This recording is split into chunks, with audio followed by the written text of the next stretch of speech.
¿Qué tal, testigos? ¿Sientes que te odias? Es hora de que dejes de maltratarte y entables una nueva relación contigo mismo, con tu cuerpo y con todas las partes más ocultas y reprimidas de tu identidad. Anímate a conocer todos esos mecanismos que te impiden ser tú mismo. El fin del autoodio de Virginia Gawel es un libro para todas aquellas personas que necesiten reconectarse con su esencia. Aquí aprenderás qué propicia el autoodio, cómo reconciliarte contigo mismo y dejar de odiarte, y qué hacer para desactivar los mecanismos que te conducen al autorrechazo. Virginia Gawel es psicóloga, docente, conferencista, comunicadora y escritora, nacida en Argentina en 1961. Pionera de la integración de prácticas orientales y occidentales, fundó el Centro Transpersonal de Buenos Aires, además de formar parte del directorio ejecutivo de la International Transpersonal Association y del staff del Journal of Transpersonal Research. El fin del autoodio. Transforma el modo de verte a ti mismo. El camino puede ser difícil, pero el resultado será asombroso. Virginia Gawel nos invita a desactivar los mecanismos que nos llevan a odiar lo que somos para reconciliarnos con nuestra verdadera esencia. Esta revolucionaria propuesta, que reúne prácticas y conceptos tanto orientales como occidentales, te ayudará a ser quien verdaderamente eres. Conéctate con lo más profundo de tu ser. Vamos al interior de sus páginas. Salir del laberinto, Maitri. Las personas suelen detestarse y despreciarse a sí mismas. Se encuentran en un laberinto de autoodio del que deben salir. Sin embargo, es posible llevar a cabo un proceso de autorreconciliación para que convivan en paz consigo mismos y salgan de ese laberinto. Cuando en una determinada cultura hay una palabra que no existe, significa que ese concepto está negado por la cultura, no está visualizado. La palabra autoodio está socialmente acallada y el objetivo ahora es erradicar ese acallamiento. Vivimos en una hipnosis colectiva que hace que todos absorbamos expresiones tales como autoestima en vez de autoamor o autoapoyo, que nos llevan a mirarnos con desaprobación y autodesprecio. Acabar con el autoodio implica adoptar la filosofía de la no violencia aplicada tanto al entorno como a la forma de vincularse con uno mismo, con quienes somos. El concepto Maitri es tomado del budismo e invoca una actitud y una práctica que pueden transformar el veneno del autoodio en un combustible vital. Es una actitud psicoespiritual. La autora utiliza el término budismo desde un punto de vista laico, como una psicología. Hemos aprendido que pensar bien de nosotros está mal, que valorarnos es narcisismo y egolatría y nos tildan de arrogantes. Pero no existen palabras para la virtud de expresar con modestia nuestras bellezas y dones. Para ello, podremos usar la palabra Maitri, que se define como amor benevolente, gentil, sanamente compasivo. Más específicamente, aquí lo aplicaríamos a la relación con nosotros mismos, una mirada benevolente hacia nuestra propia persona que nos permite el despliegue de nuestra real identidad. Maitri implica una actitud y una multiplicidad de prácticas que la propician con el fin de volvernos un ser querido para nosotros mismos. Implica bien tratarse, elegirse, deselegir, mirar compasivamente nuestras limitaciones, amar nuestras características, disfrutar nuestras bellezas y perdonarnos. Implica además no juzgarnos ni criticarnos despiadadamente. Se trata de no distorsionar nuestras maravillas. Desidentificación. Todos tenemos una esencia que recibe condicionamientos desde afuera a medida que crecemos, y eso hace que vivamos en una realidad distorsionada. En ese proceso se construye nuestra identidad y nos vamos identificando con esa personalidad, esos pensamientos, emociones y sentimientos. Pero sucede que ese cúmulo de condicionamientos reemplaza a nuestra identidad esencial y la obstruye. Es como si nos quedáramos dormidos. Las tradiciones espirituales apuntan a un entrenamiento para despertar, y despertar es volver a conectar con esa esencia que está sepultada bajo condicionamientos. En ese sentido, el fin del autoodio sucede cuando recobramos contacto con nuestra esencia dormida y dejamos de identificarnos con nuestros condicionamientos. Identificarse es fijar nuestra identidad en cosas impermanentes que no somos, como emociones, vínculos, deseos, imágenes o ideologías. Pero en verdad, esas cosas solo son parte de nosotros. Tu identidad es mucho más que un pensamiento, una emoción, una actitud. No eres eso con lo que te has identificado. El fin del autoodio implica desidentificarnos de todo eso y autoliberarnos de los condicionamientos para reconectarnos con nuestra esencia. La autoobservación es una herramienta esencial para desidentificarnos y consiste en habilitar la conciencia testigo, desde la cual podemos ver el contenido interno sin aferrarnos a él. Es un acto de contemplación de uno mismo. Vergüenza. Sentir que no somos dignos es parte del autoodio. Para liberarte de esa parte del autoodio es necesario comprender cómo funciona. Nos han creado para experimentar vergüenza como si fuera siempre un sentimiento virtuoso, pero no nos enseñaron a discernir cuando la vergüenza tiene un fundamento real. De cierta forma, nos hicieron pensar que sentir vergüenza equivalía a tener modestia. Por esto, ciertos condicionamientos hacen que se dispare en nosotros el sentimiento de vergüenza cuando en realidad deberíamos sentir cosas como disfrute. Este modo de educar hace que confundamos entre el sentimiento legítimo de haber cometido un acto avergonzante y el de la vergüenza de sí infundada. Debemos recablear nuestro cerebro para no experimentar esta confusión moral que transforma al autoodio en un castigo razonable y desbancar la falacia de que somos apreciables si nos despreciamos.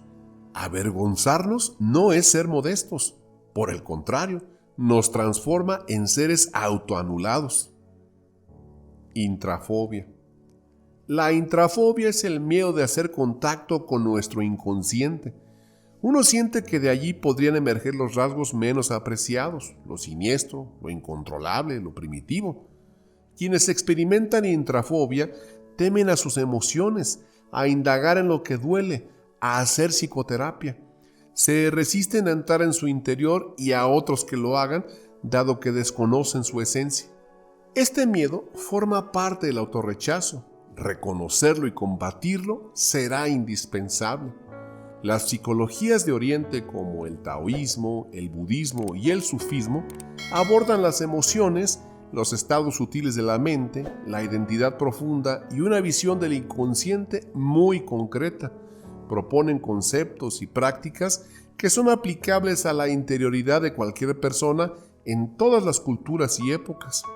Estas prácticas tradicionales que se centran en la meditación, la compasión, la autoobservación y otras prácticas similares proporcionan muchos beneficios para el cerebro y por eso es tan importante para los occidentales nutrirnos de ellas. Debajo de las múltiples capas de personalidad que tenemos, generadas por la culturización y los condicionamientos que nos desconectan de nuestra naturaleza esencial, existe un núcleo con el cual debemos aprender a permanecer en contacto. Trabajar sobre esto nos brinda la posibilidad de revincularnos con ella, desobstruirla y devolverle su real potestad sobre nuestra vida. Tenemos que librar ese núcleo reprimido que nos impide vivir nuestra vida y vitalizar nuestra percepción de nosotros mismos. Muchos yoes. Nuestra personalidad está formada por muchos yoes. Mediante la autoobservación a través de la conciencia testigo, podemos reconocer esta multiplicidad de subpersonalidades. En el circuito del autoodio, lo que en verdad rechazamos o aceptamos son partes de nuestra identidad y muchas veces rechazamos aquellas partes más sanas y cultivamos lo que no es tan valioso. Estos múltiples yoes son entidades transitorias que se configuran en determinadas situaciones para luego desvanecerse y dar lugar a otra identidad. Lo importante aquí es que ninguno de esos yoes es nuestra identidad esencial. El trabajo sobre uno mismo permitirá conocer cada fragmento de la personalidad, para lo cual la práctica de la desidentificación será fundamental. Comprender esta multiplicidad es crucial, ya que uno no se odia a sí mismo, sino que odia partes de sí mismo, y para que algunos fragmentos no ataquen a otros, es importante la práctica de la no violencia hacia uno mismo, adoptándola como filosofía de vida. El crítico interno. ¿Sientes que eres duro contigo mismo o que no puedes perdonarte? Pues bien, quien es duro y quien no puede perdonar es solo una parte de ti, el crítico interno. El crítico interno es tan inevitable como necesario. Dado que no podemos evitar su existencia, necesitamos convertirlo en un integrante útil y educarlo para que actúe cuando haga falta. El problema, nuevamente, es que el crítico no es el yo en su totalidad, sino una parte más. Identificarnos con el crítico conlleva un estrechamiento de la conciencia, por ello hay que quitarle el rango erróneo que le hemos otorgado. Solemos tener una confianza ciega y crédula sobre lo que el crítico dice, por eso suele ser tan devastador. Le hemos obedecido y temido como si fuera un jefe, cuando debería ser un empleado. A través de la desidentificación podrás dejar de lado esa credulidad ciega respecto de esa voz y podrás discernir entre lo valioso de ser escuchado y desestimar lo que no lo es. Autosabotaje. Contamos con muchos mecanismos que nos ayudan a autosabotearnos a diario y producen perturbaciones respecto de cómo nos relacionamos con el entorno y con nosotros mismos. Darnos cuenta de esos mecanismos, observarlos y hacernos responsables de ellos es importante para liberarnos y evolucionar. Algunos de ellos son: introyección, incorporar de manera inconsciente algún patrón de conducta, actitud, creencia, pensamiento o sentimiento ajeno.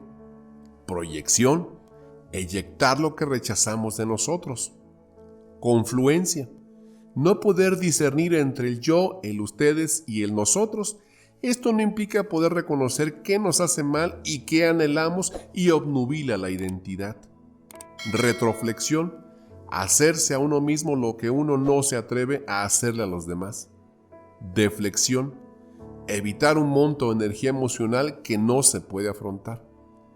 Nadie nos salvará de todos estos mecanismos más que nosotros mismos. La observación, la desidentificación o la ayuda de un psicoterapeuta pueden ser grandes herramientas para alcanzar la autoliberación. Cuerpo. Hay condicionamientos socioculturales por los cuales odiamos nuestros cuerpos. El sistema en el que vivimos necesita que despreciemos nuestros cuerpos para que seamos buenos clientes y consumamos cosas como dietas, siliconas, tratamientos, alimentos basura, etc. La lista es infinita. Una persona que cuida y valora su cuerpo no es un buen cliente. Por eso nos hacen sentir asco sobre nosotros mismos. Pero hay veces en que el rechazo a nuestro cuerpo tiene otros orígenes. Por ejemplo, porque vemos en nosotros rasgos de algún familiar que nos ha hecho daño o porque sentimos que nuestro cuerpo está sucio luego de un abuso. Es necesario honrar la sacralidad y la inocencia de nuestros cuerpos todos los días. Muchas tradiciones espirituales como el yoga, el aikido, el tai chi chuan o el qigong cuentan con herramientas para trabajar sobre el cuerpo. Seguir cualquiera de los caminos que conduzcan a integrar el cuerpo a la espiritualidad, convirtiéndolo en un amigo, te será útil para combatir el autoodio. Sombra. Nuestra sombra, aquellos aspectos ocultos o inconscientes de uno mismo, tanto positivos como negativos, que han sido reprimidos o que nunca han emergido, es quien más necesita de la práctica Maitri para que desarrollemos una mirada compasiva y amistosa hacia nosotros mismos. Todos esos aspectos están ocultos porque nos resultan inaceptables respecto de quienes creemos ser y por ello los mantenemos en el inconsciente. Parte de la tarea de reconciliarse con uno mismo consiste en rescatar y nutrir esos aspectos de la sombra para que sean sanos. El miedo a que estos rasgos quiebren nuestra imagen es el que impide que salgan, pero los necesitamos para convertirnos en personas completas, en quienes verdaderamente somos. En vez de quebrarse, nuestra identidad se ampliará. Debemos reconciliarnos con estos rasgos, comprender sus potencialidades y darles su merecido lugar. Podría decirse que integrar la sombra se constituye en un proceso de reapropiación de lo no vivido. Por eso debemos desreprimir lo excluido, conocerlo, educarlo y aprender a regularlo para que juegue a favor de nuestra esencia. Miedos a nuestros talentos. El psicólogo Abraham Maslow fue quien utilizó la expresión complejo de Jonás para hacer referencia al miedo a los propios talentos. Nos asustan nuestras posibilidades y nos asusta llegar a ser eso que vislumbramos. Suele suceder que nos achicamos, nos justificamos, nos postergamos y hasta llegamos a envidiar secretamente a quien sí se atreve a explotar su grandeza. Sentimos que no hay oportunidades en el afuera, pero si se presentan, nuestra visión angosta, nuestro miedo, nos impide tomarlas. Entonces nos autoodiamos por hacer vivir a nosotros mismos por debajo de nuestras potencialidades. El mundo necesita que no renuncies a esos talentos y posibilidades. Por el contrario, necesita que encarnes tu grandeza personal con valentía. Eso te ayudará como antídoto para el autoodio. Bueno, como notas finales de este muy reflexivo libro, Virginia Gowell profundiza cada uno de los aspectos y mecanismos que se encuentran dentro de nosotros, que nos llevan por el camino del autoodio y nos dejan paralizados en esa trampa. En su libro incluye un apartado denominado Invitación a la práctica para que comencemos a desandar el circuito del autoodio. Muchos de los consejos para desactivar estos mecanismos que tanto daño nos hacen están basados en prácticas tradicionales como el budismo, pero vistos desde una perspectiva laica, es decir, no religiosa, sino como psicologías. La finalidad del libro es conocer esos mecanismos y aspectos de nuestras vidas que nos impiden desarrollar nuestra verdadera esencia y transformarlos para que cada fragmento que nos constituye juegue a nuestro favor y dejemos de odiar lo que somos. Espero que te haya resultado motivante a la reflexión. Hasta la próxima.